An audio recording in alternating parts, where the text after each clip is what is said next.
What if it rained food? What if Earth was a cube? What if we had 9 lives? What if bits could fly? It's absurd.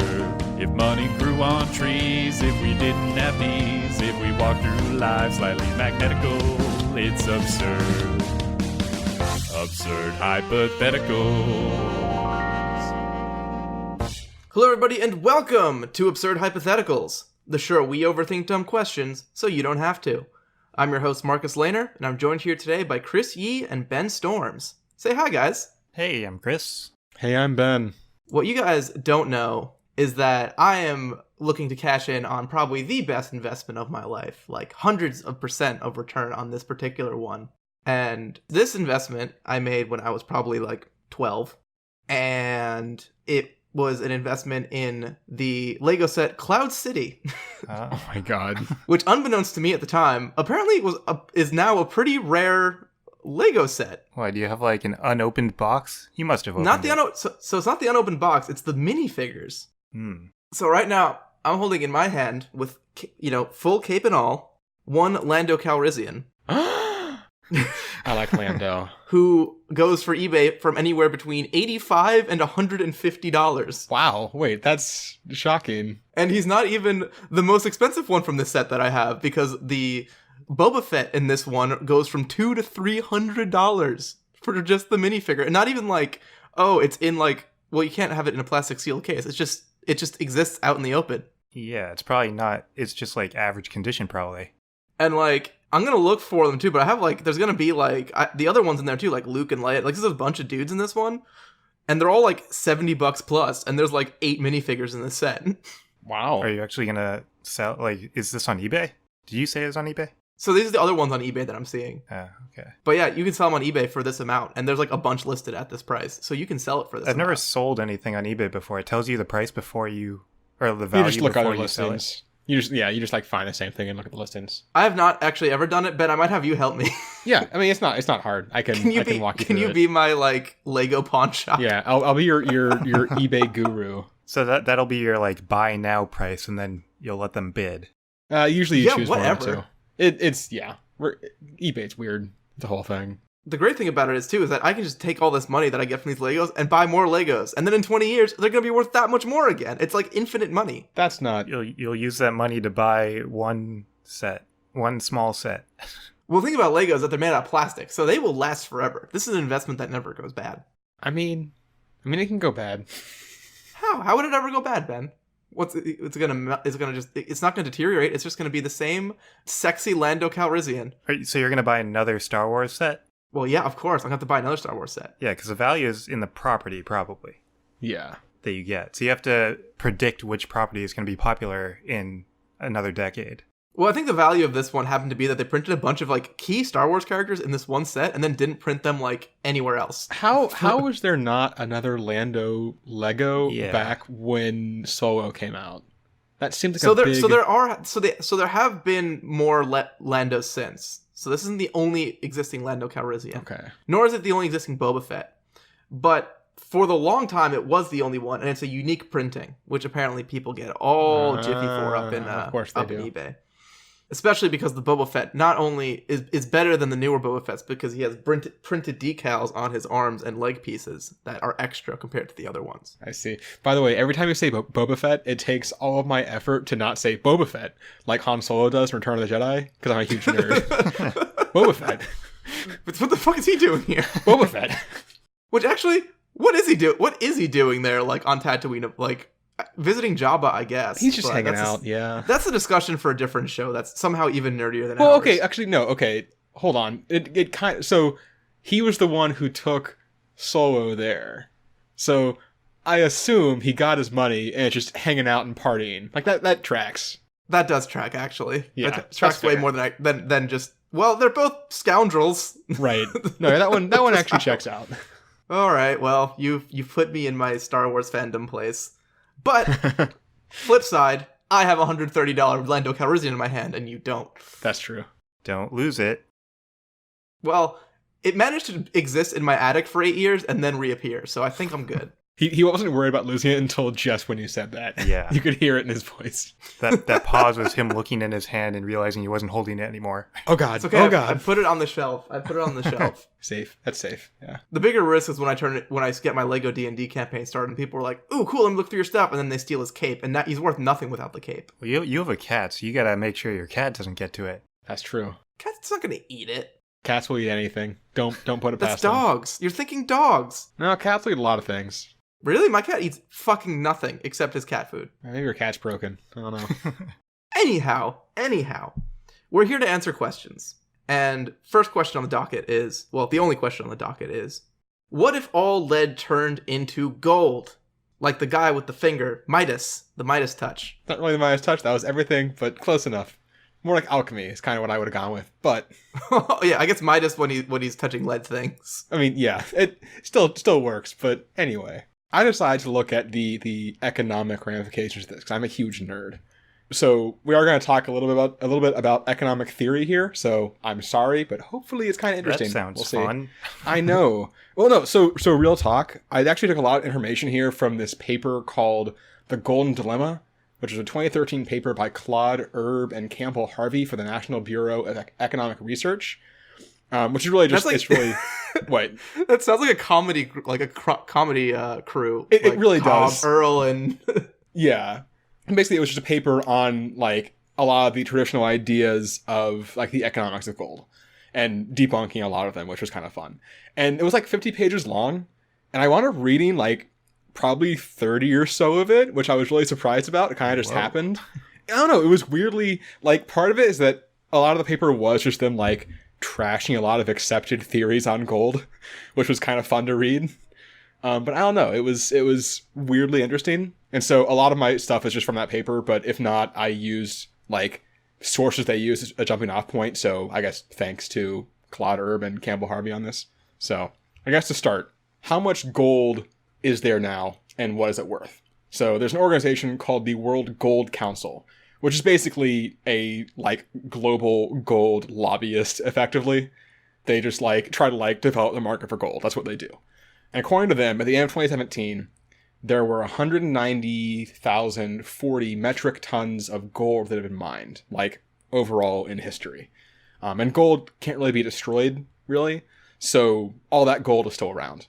Also, going forward, I'm just going to say ton instead of metric ton, because I always mean metric ton, and it's just annoying to say it. So assume that. It's almost the same as a US ton anyway. It's like yeah, it's really annoying. 0.9 metric tons to a US ton, so whatever. Tons. I always forget there's a difference there, and I think probably most of our listeners too would be like, oh, they're different, huh? I always forget too, and then I'm like, is there a difference? And I look it up, and I'm like, fuck, these are so close. Why don't we just like condense into one? I don't know, whatever. Well, you can say that about all of the US's measuring systems with this is the rest of all the world's measuring systems. That's fair, yeah. Yeah, but tons is so close. Like, yeah. All the other ones are not close at all. I guess like meter to yard is close.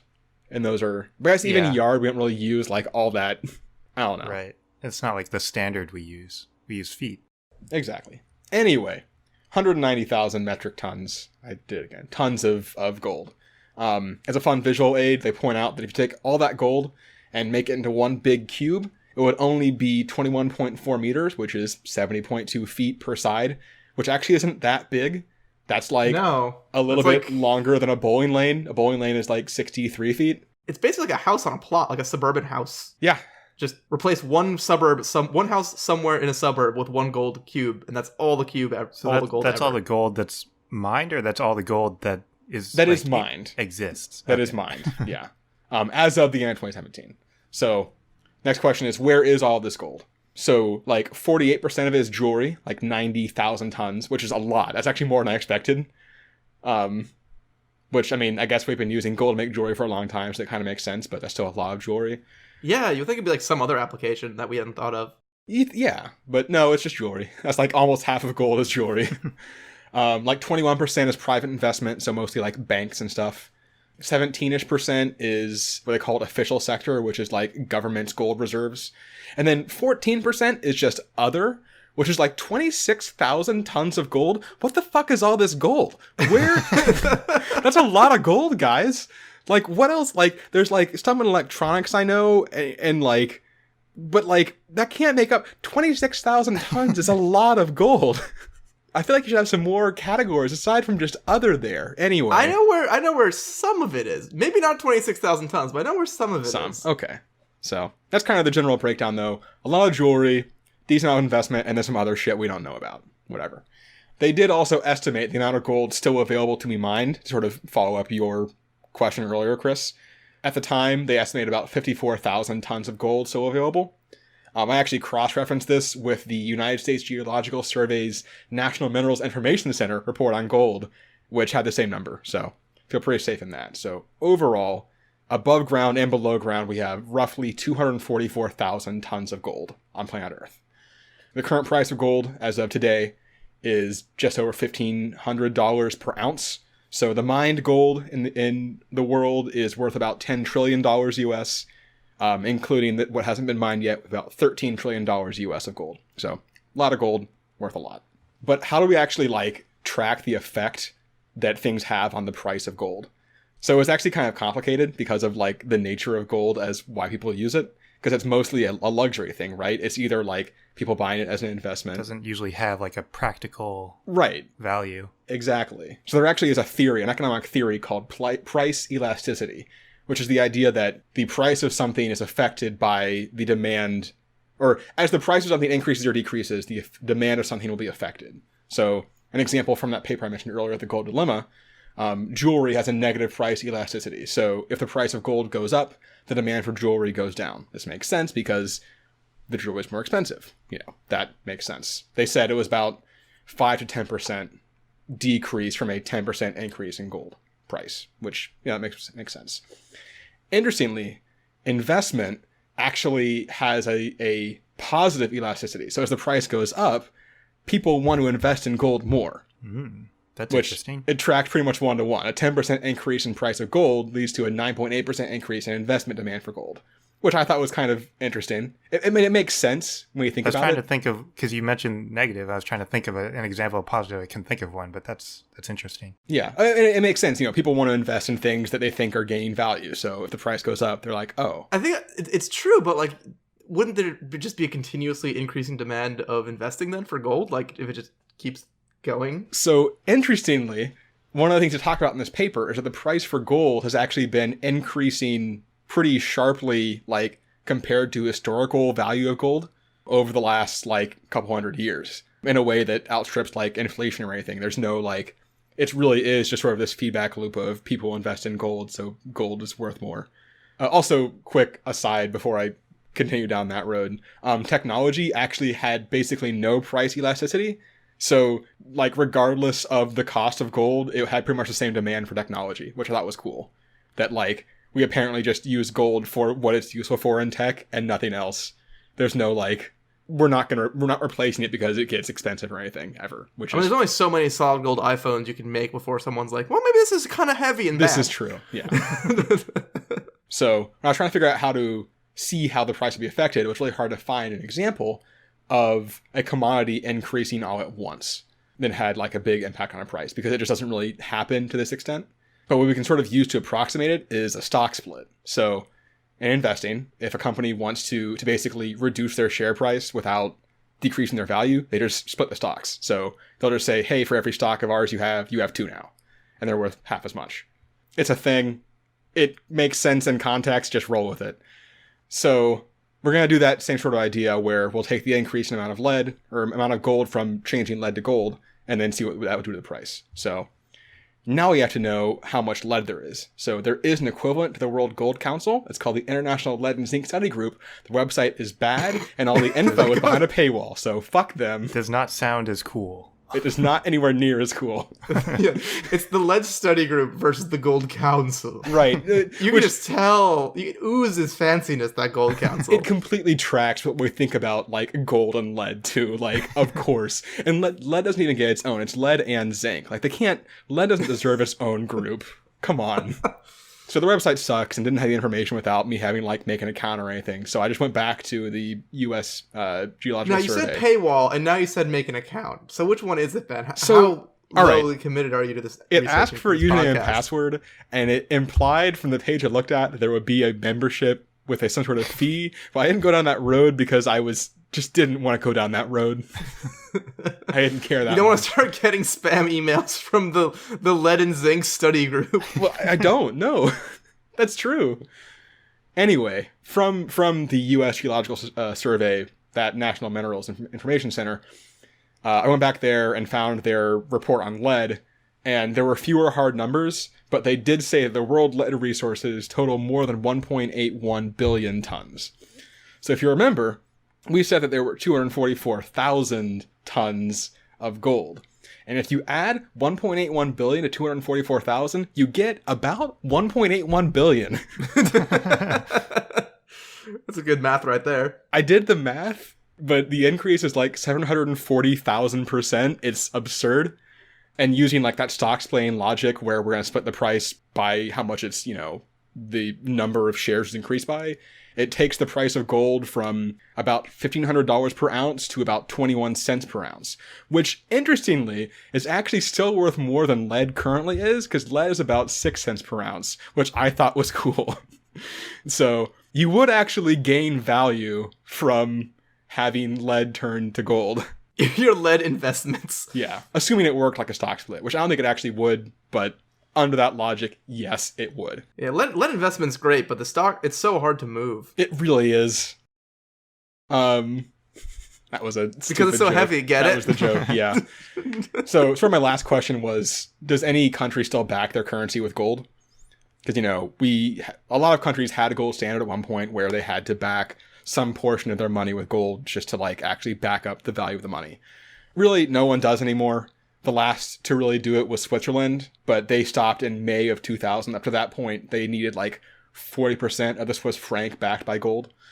But at this point, no one requires it anymore. Most of the major governments are at 4 to 5% of their currency circulation and gold supply. So it wouldn't actually have that much an effect, economically, which I was a little surprised about.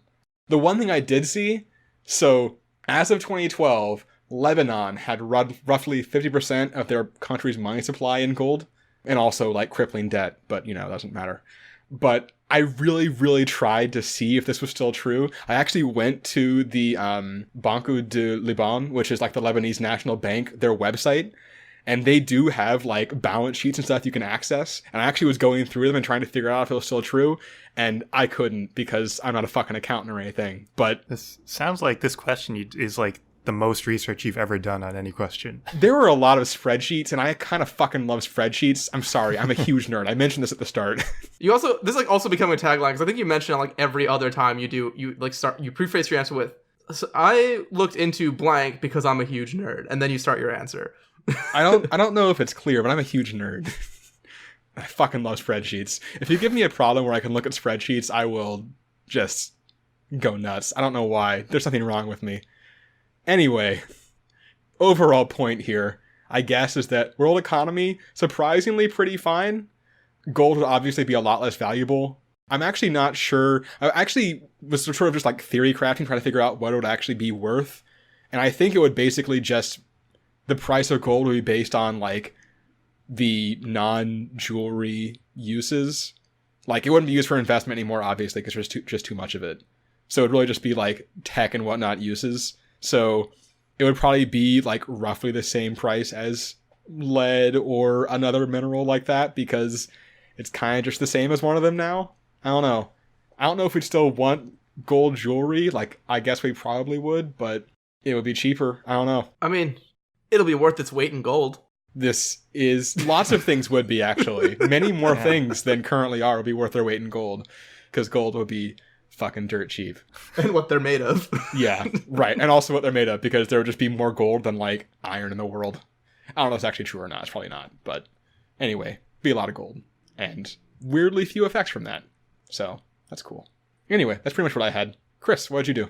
So for my answer, I'm going to focus first on lead, because I looked at lead poisoning and just obviously we won't have lead anymore, but the effects of lead poisoning, if you're overexposed, there's abdominal pain, there's constipation, there's memory problems, there's inability to have children, and in severe cases, there's anemia, seizures, coma, or death. Hey, Pepto-Bismol. Damn it. I wasn't going to make that specific joke, but I was going to make a side effects joke, and you beat me to it with a much better one. So thank you for that.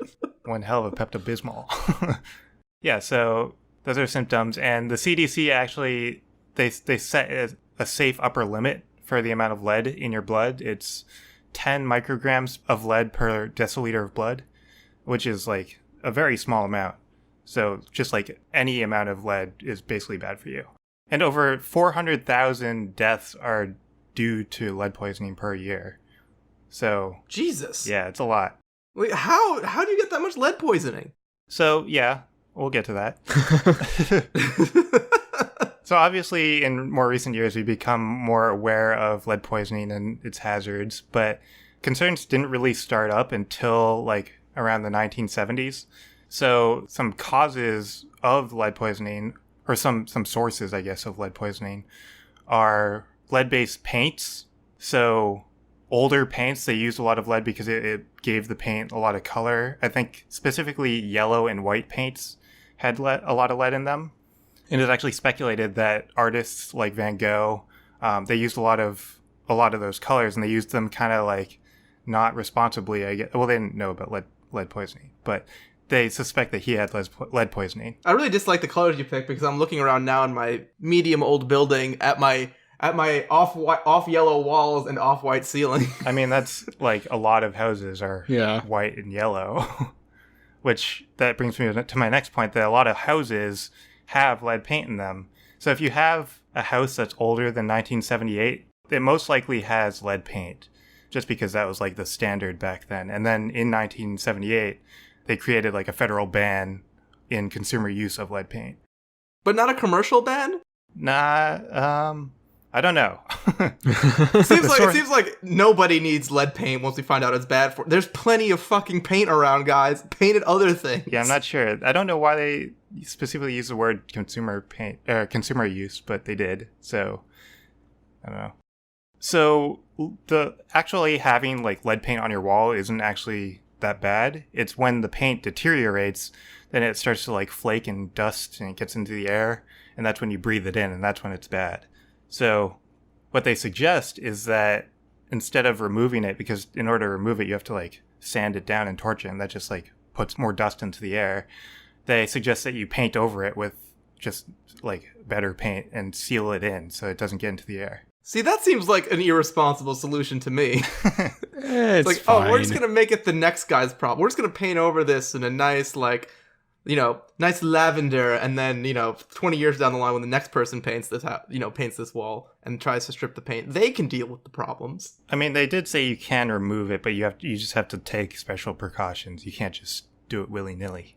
So that is paint. That's the first source we have. The second source is drinking water, which, researching this, I started to get a little nervous about everything that I was doing. I drink water. Yeah. Well, I mean, like, isn't that the problem in Flint? Yeah, so I was going to bring that up. Well, I got there first. Well, sorry. So, in the U.S., 14 to 20% of total lead exposure is attributed to drinking water, and that's because of lead pipes.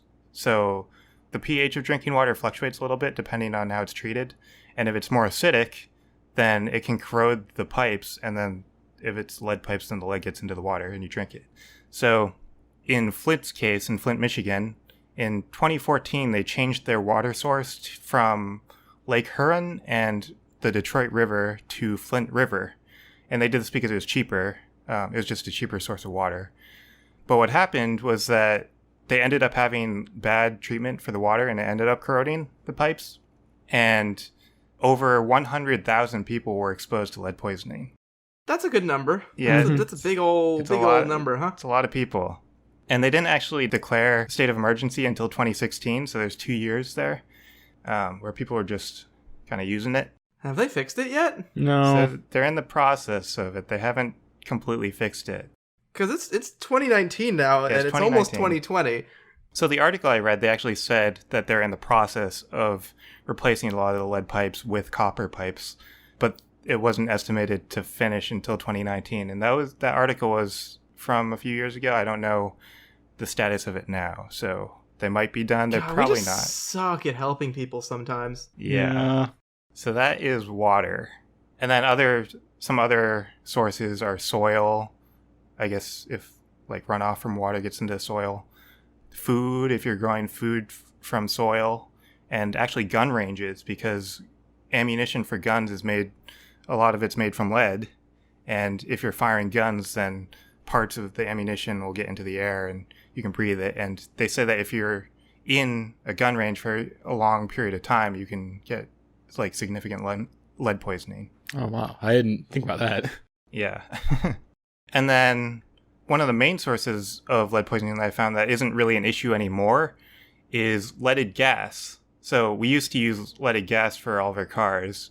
If you notice now and you go to a gas station, you'll all be listed as unleaded, which means that they don't. So leaded gas is like tetraethyl lead, which is just like a compound with lead in it. And it's an additive that they add to the gasoline to prevent what's called knocking. So knocking is when there's like an uncontrolled combustion in the engine due to like compression, and the lead is just supposed to help prevent that. So the end result is that it makes the engine more proficient, and it creates better fuel efficiency. So they created the Clean Air Act, and they actually had to phase out the leaded gasoline. They phased it out, and then eventually they banned it.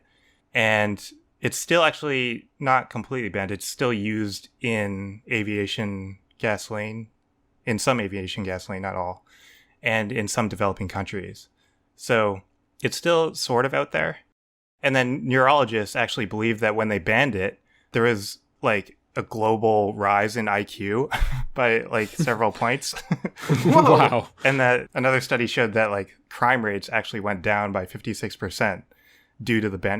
There was like a 22-year lag because of that, but it was still like they could link it to the leaded gasoline ban. Interesting. Yeah. So what happens if all this lead turns into gold? Will we still have this lead poisoning problem? The answer is no, because gold is not poisonous. That's why you can have gold flakes in your fancy meals. Goldschlager. Exactly. So gold is actually chemically inert to pretty much everything it interacts with in the human body if you consume it. So yeah, you can have like gold leaf. They put it on like a ton of different foods. It makes food fancy. It makes food fancy. It does make food fancy. It's by default, it makes food fancy. You add gold leaf to anything and you can raise the price by like, I don't know, $20. Yeah, here, take this taco with no extra condiments on it. Also, we're putting gold leaf on it. It's now $80. So all this poisonous stuff is not poisonous anymore. Like the water, the soil, the paint. And if we had leaded gasoline, it wouldn't be poisonous. But I wanted to, since we don't have leaded gasoline anymore, I wanted to see, could we make golded gasoline? Would that have the same effect that leaded gasoline has? Huh. So I looked into this, and I had a little bit of trouble in my research because obviously it's not really that much of a thing. Right. Why has no one answered this question for me before? I did find one paper that looked at like different gold compounds and how they interact with like ethylene, and I didn't understand it at all. Oh, no. There's a lot of big words. This is the expertise we bring you on Absurd Hypotheticals. Yep. Yeah. I found a science paper, but there was lots of big words in it. I could conclude that there was some sort of reaction. There is like a water gas shift reaction that creates like hydrogen or something. I don't know if that helps in our cause for making golded gasoline or not, but there's some sort of reaction. Wasn't confident enough to say, yes, we can make it. But what I am confident in saying is that we don't need to enhance the gasoline with gold because we can make gasoline with gold. Wait, what? So scientists have come up with a process of artificial photosynthesis. So they're chemists from the University of Illinois. So usually in photosynthesis, a plant uses chlorophyll to convert water, CO2, and sunlight into glucose. But they found a process where they can use, instead of chlorophyll, they use gold nanoparticles, so just like really, really, really small particles of gold in like a solution. They use that as a catalyst, so that the gold actually absorbs green light, and it's able to transfer protons and electrons pretty efficiently. So they use that to convert CO2 and sunlight into high energy hydrocarbons, and they're able to create liquid fuel with that. So, we don't need to improve gasoline. We can just make gasoline. Huh. That's Yeah. cool. That's really interesting. If only we had more gold. Yeah, now we have a lot of gold. Yeah, that's basically my end point. The end point of my answer. So when I read this question, I understood it as, what if all lead turned to gold and all gold turned into lead? So, what if they swapped? So what if they swapped? Which is typically how we do these questions. I didn't get the memo that we didn't do that. So I present to you all the things that gold is good for that lead, and now that's switched to lead. So we're getting the other side of the coin now. And really, like, obviously, like Ben, you had mentioned, most of gold is in jewelry. So your gold jewelry turns to lead. It sucks, but it's not the end of the world. You know who's actually probably the saltiest about this change? NASA. So gold is surprisingly prevalent in space travel. And the primary thing that's going for it is that's used in spacecraft shielding.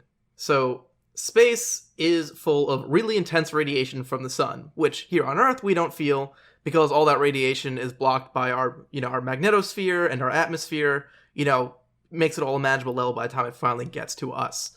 But out in space, there's like nasty, nasty gamma radiation and all that sort of biz getting all over on the things. So the electronics and, well, the people on the spaceship need to be protected from this radiation. And as you may have guessed from the premise of this question, what they use for the shielding is gold.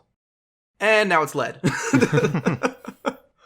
So what do they actually shield? One caveat before we get started, which I found out kind of halfway through my research, is you'll see these spaceships and shuttles kind of outfitted with that big gold foil that goes like all the way around the whole hull and everything. So that gold-looking foil isn't actually gold. So that particular thing that gets wrapped around like a lot of the bits is actually a custom alloy made with aluminum, and on the inside side is actually silver and aluminum. So there's silver up there, but there's no gold.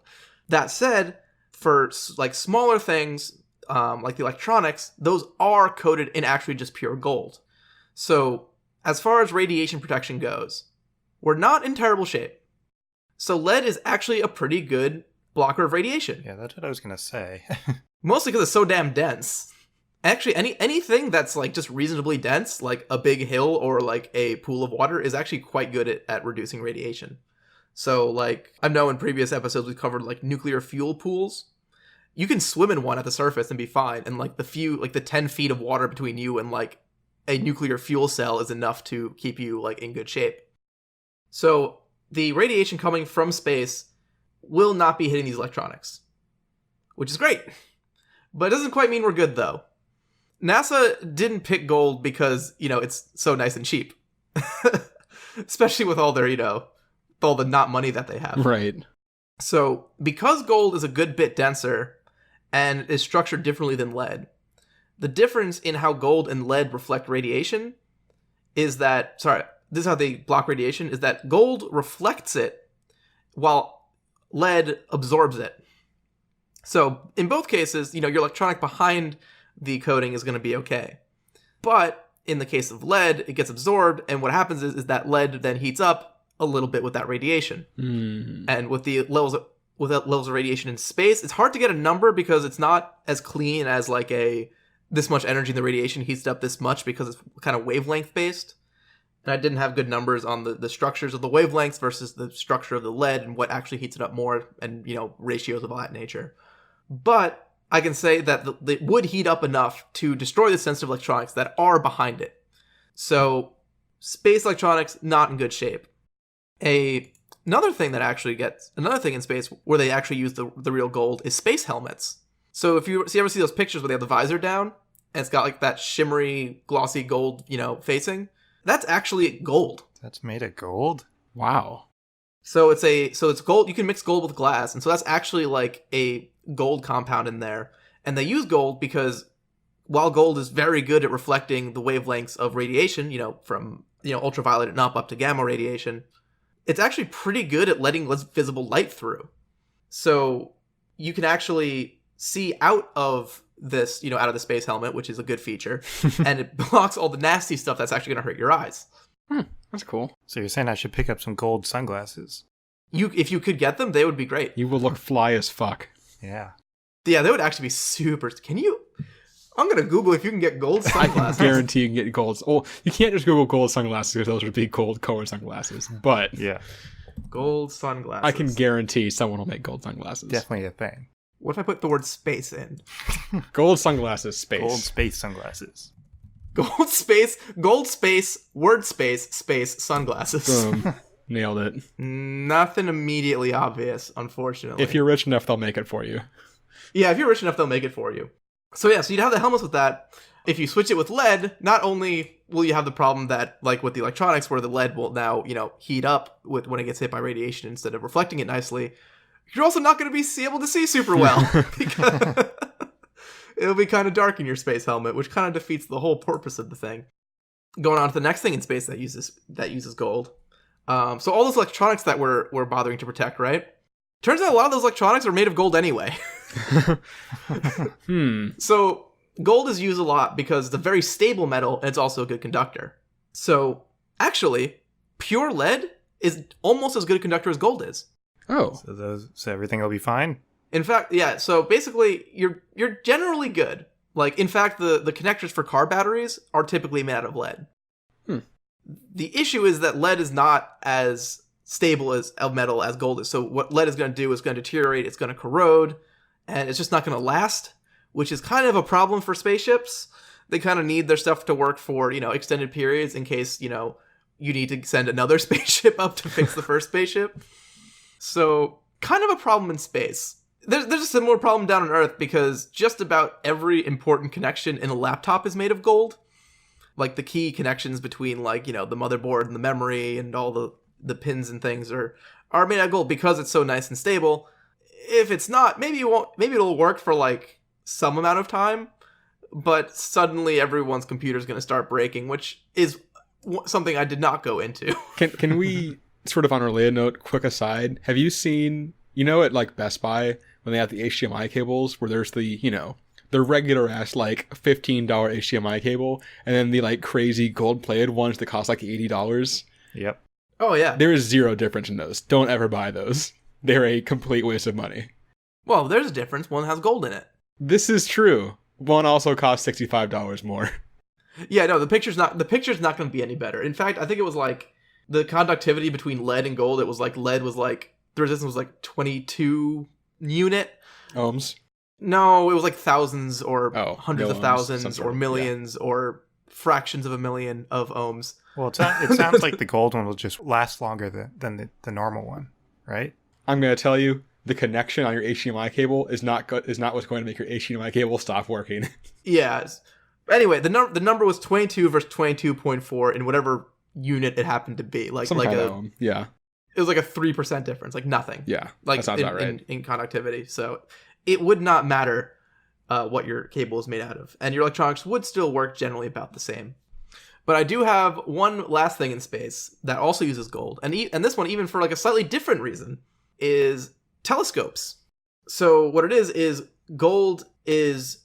It's weird because I said it lets light through, but it's also very reflective at the same time. Mm-hmm. So it lets certain types of light through. Right. So where it's interesting is that they're actually, in March 2021, going to be launching the Webb telescope. It is a WEBB telescope. That's not an acronym, it's just two little B's if you want to Google it. It will be the largest space telescope ever launched. Its dish is about 3 times the diameter of the Hubble telescope. Wow. And actually, because it's so big, it can't actually be launched all up as one piece. So it's made up of a series of hexagons that then connect together to make one big mirror. And they actually did all this cool science behind finding a way to get the panels to interlock, effectively enough that the millionth of tolerance that they have to make it act as one big mirror didn't get screwed up when you're looking at, all of space from one point. So this one is gonna be pretty useless once it's made out of lead, because the beryllium panels, all these cool beryllium panels, are coated in a thin layer of pure gold, which would reflect all the light back into the telescope. And what's interesting and why it works is because it's not reflecting the visible light, because the visible light gets let through a little bit in the visor. So this telescope is actually going to be collecting infrared images instead of visible light images while it's out there. And so because gold is reflective, it's going to prevent the telescope from heating up. from, whatever space radiation, all that coming in, so they can get a clear thermal picture of what's coming in. In fact, it's also got like this huge, like multi-layered kite shield kind of behind it to block the sun from, heating it up. It's a really cool project. Go look it up. It's a really nice, cool, big telescope. It's called the Webb telescope? The Webb. WEBB. Not an acronym. That's how it's spelled. Is that like on all of their like paraphernalia? It's like Not an Webb acronym. telescope. Not an acronym, just how you spell it.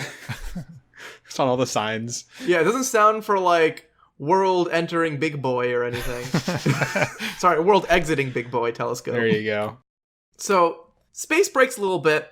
You can replace the parts in space with close to equivalent materials. Well, actually, you can just go back and get all the lead that turned into gold Yeah, and put it sounds like it'll be an immediate problem, but in the long term, it'll be good because they have an abundance of gold. In the long term, you can fix it. Right. So NASA's going to have a bad day. And everyone else can be like, ooh, look at all this gold around. And so I did look briefly at it going the other way, if all the lead turned into gold.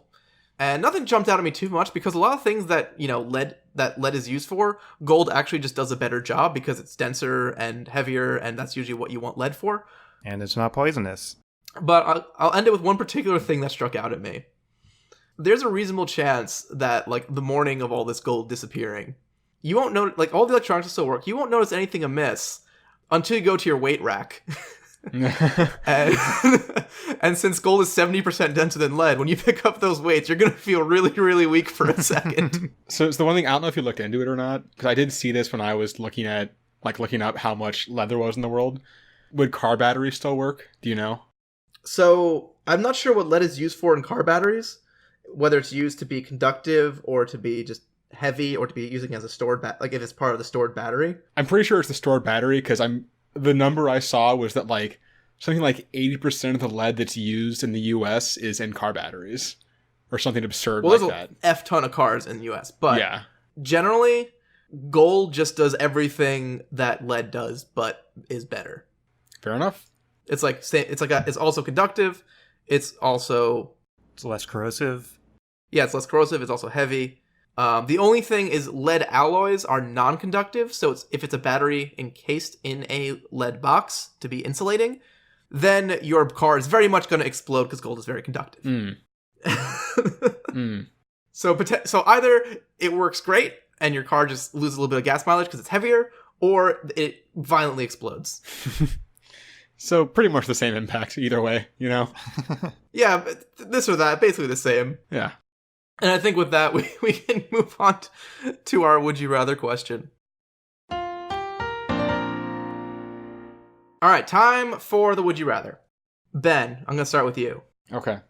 Would you rather your arms be connected at the elbows or your legs connected at the knees? Oh, God. So basically, you have no elbow or you have no knees. No. Like no, your no. two elbows are connected to each other. Oh. Okay. Or your two knees are connected to each other. Okay, so if it sounds weird when I'm talking, it's because I'm currently doing this with my elbows. And it compresses my chest quite a bit, actually, to the point where it's a little uncomfortable. Does it have to be connected in front? Can it be connected behind your back? Is that Actually, better? I don't know if I can do that. I don't think you physically can do do that. No, that's worse. That's It's way definitely worse. Oh. Mine also don't do that. Oh. Oh, man. Okay, I'm just trying to figure out my range of motion here. Excuse me while I kind of... To me, the knees is way better. So... Just from trying it right now. So from trying that as well, one problem I'm noticing is that going to the bathroom might be a little bit tricky. Oh yeah, pants don't really work great, huh? Also that pants are kind of a non-starter. Well, you'd have like special pants. You either have to wear skirts or kilts, I guess, or you'd have to have pants where the crotch goes all the way down to the knees. Oh man, neither of these are good, guys. These are real bad. I mean, how would a shirt look like if your elbows are connected? Not great. Could you? I don't think Yeah, a shirt works. you would need a side zipper on both sides. I think if your elbows are connected, you can't put on pants anyway. You can put on pants. Can you? How is that If you going to have work? like a pants holder that holds it for you, so you don't have to hold it. You just slip into it. There is some issue. Yeah, you can't really reach your torso area. Right? That's kind of... It makes your hands useless, basically. Man, of all the times for us to not be a video format as we're sitting at our fucking desk with our arms all like... Alright, important question. As you guys are trying this, are your elbows touching at the point, so your hands are No. kind of like they're like crossed over. So I'm doing it however gives me the best, assuming that they're kind of on like a pivot where I could maneuver them as I needed. I can kind of reach the sides of my hips by doing kind of crossing my arms across each other. I see. Okay. Yeah, I see. So what as you if I'm mean. giving myself, at least if I'm giving myself a hug, Right. I can reach there. So that's not what I was doing at first. Yeah, that's not what I was doing, but that's easier. That's definitely easier. But you can't use your hands at the same time that way, like on the same thing. So you kind of either have, elbow tips touching, where you have like in front of you, like typing or something. Yeah. Or you have the cross arm, which is just for putting on pants. Right. Oh man, both of these are real bad, guys. Yeah, and then the legs connecting at the knees. There's really only one way to do that, and it's intensely uncomfortable.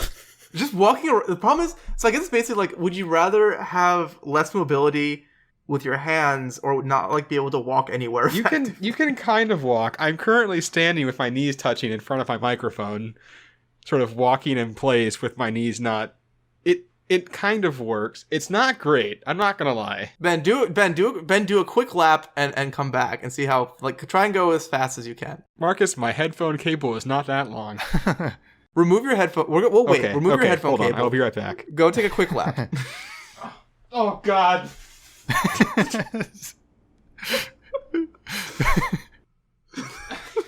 Nope. No, it's all bad.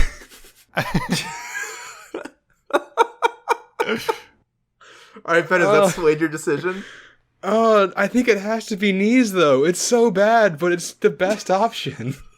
Yeah, you need your hands. Yeah. Like, how are you gonna... You use your hands for so many things. Yeah.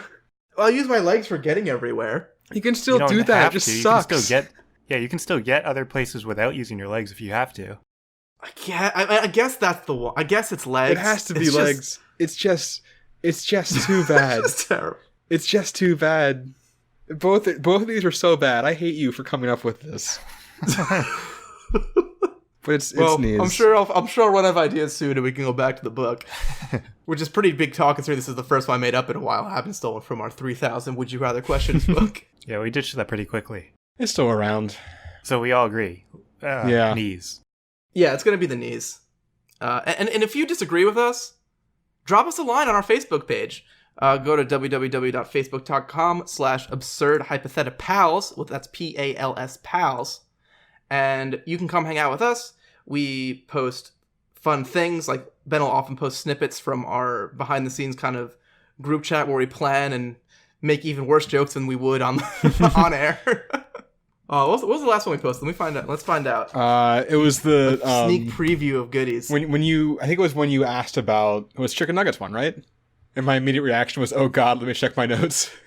Oh yeah, what is the density of a chicken nugget? Oh God, let me check my notes. It's pretty typical for our chat. So that's the kind of goodies you're in for if you come onto our Facebook page. So do that.